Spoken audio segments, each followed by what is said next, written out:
बिस्मिल्लाहिर्रहमानिर्रहीम, अस्सलाम वालेकुम। मेरा नाम है वकास। अगर आज हम एमसीक्यूज़ करेंगे इंग्लिश के, जो कि एकेडमिक टेस्ट में होते हैं। जब पीएमए लॉन्ग कोर्स का एकेडमिक टेस्ट होता है तो उसमें से जो इंग्लिश के एमसीक्यूज़ आते हैं, जिसमें प्रेपोजिशन भी होती है, आपके सिनोनिम भी होते हैं, एरर ऑफ सेंटेंसेस भी होते हैं, एक्टिव पैसिव ऐसी नरेशन के भी होते हैं, मुख्तलिफ तरह के होते हैं। तो कुछ रैंडमली मैंने चूज़ किए जो कि बार बार रिपीट हुए हैं। यहाँ पर हम वो एमसीक्यूज़ करेंगे।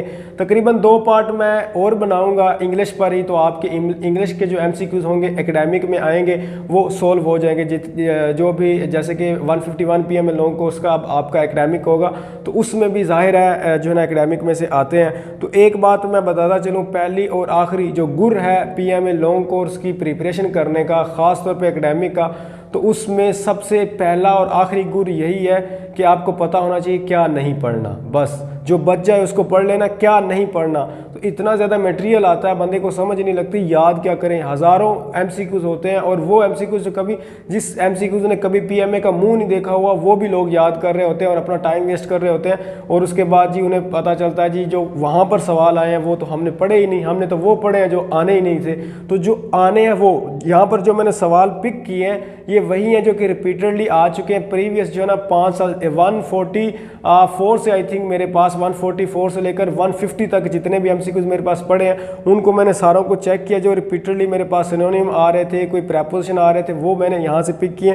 तो आज हम वो करेंगे, साथ साथ मैं बताऊँगा किस तरह हल करना है, और साथ साथ हम 2 या 3 पार्ट और बनाएंगे इंग्लिश पर। तो आपका इंग्लिश का जो है ना इशू वो इंशाल्लाह सोल्व हो जाएगा। तो सबसे पहले ये क्वेश्चन आप पढ़ लें कि लिखा हुआ है कि everyone to the police about him. कुछ इस तरह के आते हैं जो कि एज हमने डायरेक्टली अपनी सेंस से उनको टिक करना होता है। इनका कोई फॉर्मूला नहीं होता, लेकिन आपको पता होना चाहिए। यहाँ पर हम किस तरह करेंगे, कहता है कि everyone to the policeman about him. Informed किया हर बंदे ने, आस्क्ड, कंप्लेंट, कॉल। लेकिन जहाँ पर पुलिस का जिक्र है तो वहाँ पर हम कंप्लेन को जो है ना वो इसका राइट आंसर होगा कि पुलिसमैन। अगर यहाँ पर पुलिस की जगह कोई और बंदा होता तो हम उसको क्या करना था, उसको हमने करना था इन्फॉर्म। तो आपने ऑर्गेनाइजेशन को हिसाब में रख के फिर उस पर जो है ना टिक करनी है। तो इसका राइट जो आंसर है वो हमारे पास है कंप्लेंट। ठीक है, और उसके बाद ये हम नेक्स्ट वन की तरफ मूव ऑन करते हैं कि नेक्स्ट वन जो है हमारे पास क्या है। यहाँ पर आप लोगों को सबको शायद ज़्यादातर जो है ना लोगों को पता होगा कि अमंग और बिटवीन में क्या फ़र्क है। ये भी एमसीक्यूज़ आया हो, जैसे कि फादर डिस्ट्रीब्यूटेड द मनी,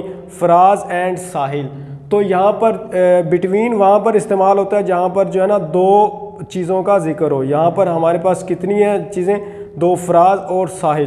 तो बिटवीन 2 चीज़ों के लिए होता है और अमंग होता है 2 से ज़्यादा के लिए। यहाँ पर मैं लिखता हूँ अमंग 2+, यानी कि 2 से चीज़ों से ज़्यादा के लिए जब कोई जिक्र किया जाएगा। वो अभी आगे मैं आपको एक एमसीक्यूज़ करवा देता हूँ। तो वहाँ पर वो कहता है कि Faraz and distributed the money, Faraz and Sahil. तो यहाँ पर क्या आएगा, अमंग आएगा, बिटवीन आएगा, टू द, इन द आएगा। तो यहाँ पर हमारे पास जो इन बिटवीन जो है ना वो आंसर है, ठीक, क्योंकि ये 2 बंदों का नाम ले रहा है या 2 चीज़ों का नाम ले रहा है, फराज और साहिल। जब 2 का होगा बिटवीन, जब 2 से ज़्यादा होगा अमंग। ये आपने फॉर्मूला याद रखना है और ये मेथड वहाँ पर इस्तेमाल करना है अगर इसी के रिलेटेड कोई भी क्वेश्चन वहाँ पर आ जाए तो।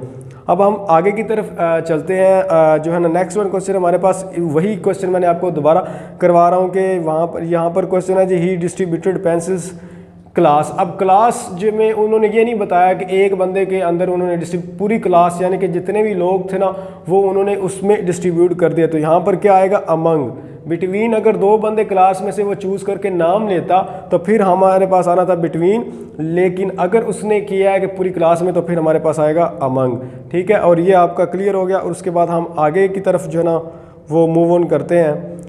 आगे जाएं तो हमारे पास और क्वेश्चन आ जाता है कि इफ़ ही वर्क्स हार्ड।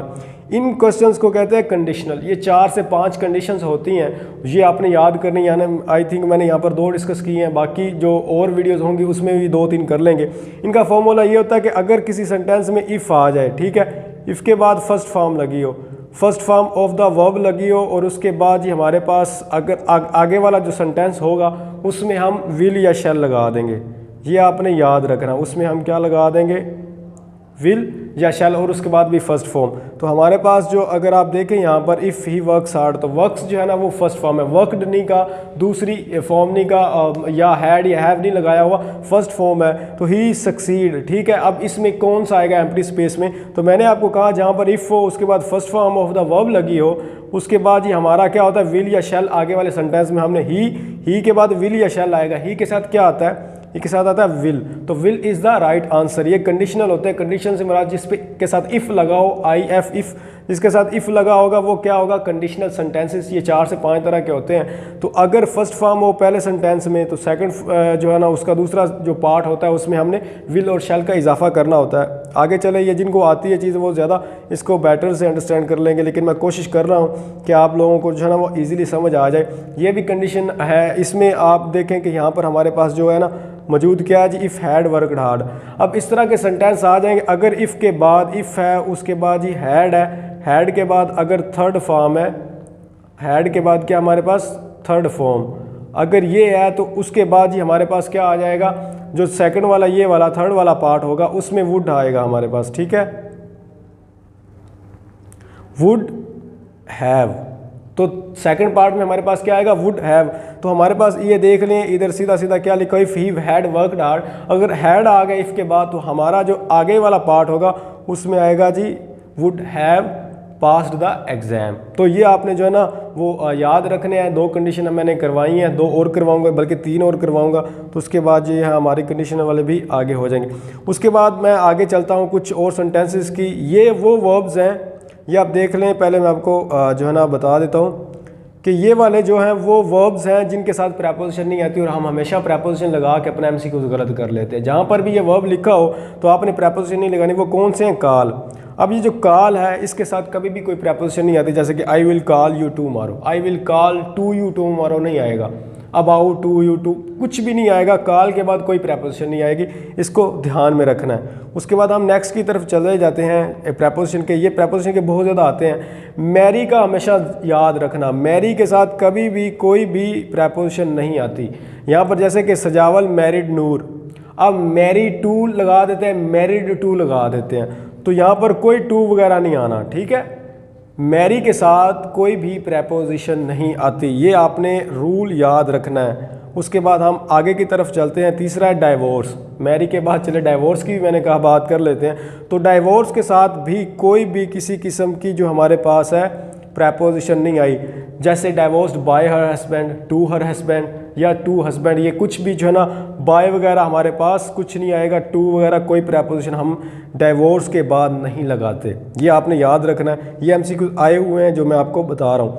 उसके बाद जी हमारे पास आया था एंटर। एंटर का मतलब ही अंदर इन होना है, तो लोग क्या करते हैं जी एंटर इन लगा देते हैं, ठीक है। We entered in the room, he entered in the room, या we are entering in the room, या फला हम वैसे बंदा स्टेटस लगाता है एंटर इन द एयरपोर्ट, ठीक है, या एंटर इन द ये फला फला। तो इन क्यों लगाना है, जब एंटर का मतलब ही अंदर दाखिल होना है, तो इन जो है ना वो यहाँ पर नहीं आएगा। तो कोई प्रेपोजिशन भी एंटर के साथ नहीं आती, लगी समझ। उसके बाद ही हम आगे चलते हैं, फिफ्थ वन देख लेते हैं। उसके बाद हमारे पास आ गया जी रिक्वेस्ट। अब लोग क्या कहते हैं, I requested to her, I requested to him, I requested to the principal. और यहाँ पर हाँ, आज यहाँ पर प्रिंसिपल के जो स्पेल है ना वो भी रॉन्ग लिखे हुए हैं। ये ई जो है ना वो नहीं आता, PAL होता है, जैसे कि PRINCIPAL। प्रिंसिपल ये होता है, ये दूसरा जो है ना रूल जिसको कहते हैं उसूल। आई रिक्वेस्टेड, तो यहाँ पर जो है ना रिक्वेस्टेड, तो रिक्वेस्टेड के बाद TO2 नहीं आता, requested to principal, requested to headmaster, ऐसा कुछ भी नहीं होता। रिक्वेस्टेड के बाद कोई प्रेपोजिशन नहीं आएगी। तो ये कुछ थे प्रेपोजिशन मेरे पास ऐसी पड़ी हुई हैं 10 मजीद जिसके साथ कुछ नहीं आता। 40 नहीं 50 ऐसी प्रेपोजिशन है जो कि PMA में रिपीटेड हुई हैं, वो फिक्स प्रेपोजिशन होती है, जैसे कि अफ्रेड ऑफ, इस तरह के जो ना होती हैं, वो मैं आपको नेक्स्ट वीडियोज़ में करवा दूंगा। तो इतना तक ही था यहाँ पर इंग्लिश का। आई होप आपको अंडरस्टैंड, आप इस चीज़ को कर गए होंगे। तो मेरे साथ जुड़े रहिए, हम करेंगे एकेडमिक के, फिर मैथ का सीरीज़ शुरू करेंगे जिसमें मैथ के मैं आपको करवा दूंगा, एकेडमिक में जो आते हैं इंग्लिश के कर लेंगे, और फिर ऐसे ऐसे इंशाल्लाह आपका एकेडमिक भी क्लियर हो जाएगा। तो मुझे दीजिए इजाज़त, अल्लाह हाफिज़।